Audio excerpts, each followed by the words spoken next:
All right. Again, the standard algorithm's easy. But you're also going to need to know how to identify an equation to match up with a picture.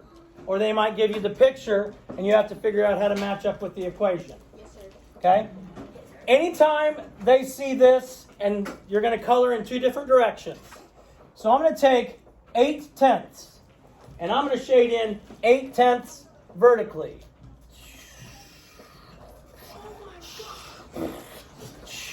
So I've shaded in, pretend, 8/10 vertically.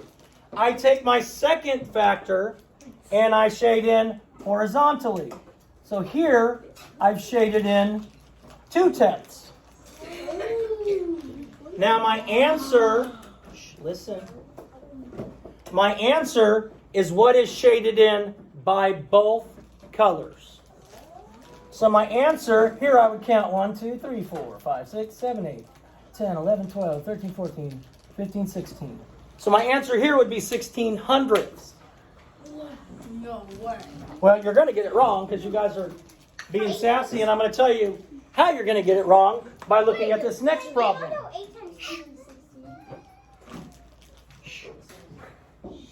All right, we're going to do the same thing here. I've got 1/10, and then I have 6/10.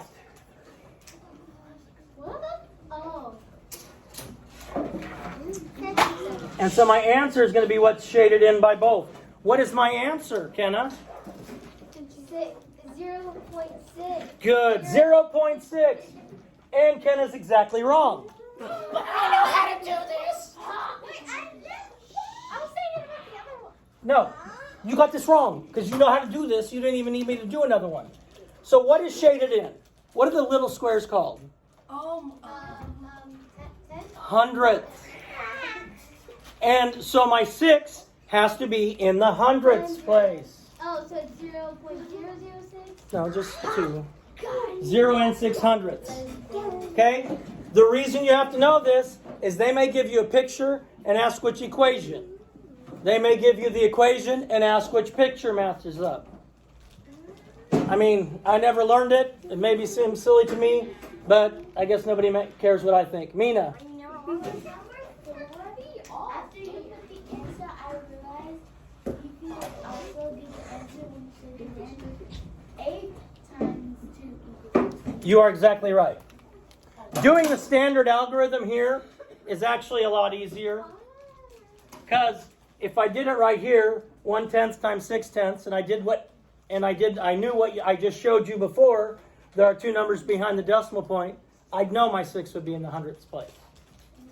Okay, any of these, listen here, this is a big clue when you have questions like this. Any of these problems where you see them shaded in 2 different directions, it's always going to be 10ths times 10ths, and your product's always going to be hundredths. Kenna. So pretty much all you're doing is taking the 2 zeros out of both numbers and then multiplying the 2 what are they called? Tenths. Yeah. All right, thank you for that wise explanation. Please subscribe.